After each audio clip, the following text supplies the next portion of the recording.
بسم اللہ الرحمن الرحیم، السلام علیکم ورحمۃ اللہ وبرکاتہ۔ آج جس موضوع پر میں آپ سے گفتگو کرنے والا ہوں وہ ہے خدا کے لیے مردانہ اسلوب۔ دور جدید میں مرد و عورت کی برابری کا مغربی تصور عام ہوتا جا رہا ہے۔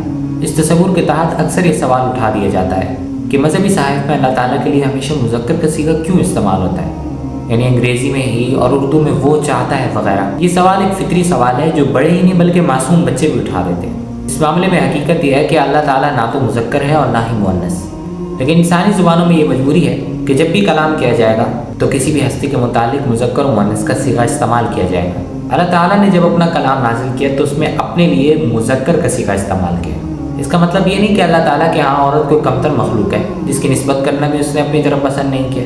اس بات کا تعلق اللہ تعالیٰ سے نہیں بلکہ انسانوں سے ہے۔ انسان دیکھتے ہیں کہ عورت ایک صنف نازک ہے۔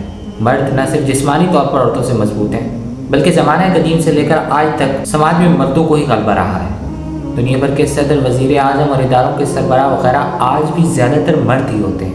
مردوں کے ساتھ غلبے کی اس نسبت کی وجہ سے یہ نامناسب تھا کہ اللہ جل شانہ کی ذات باری کے لیے مؤنث کا صیغہ استعمال کیا جائے۔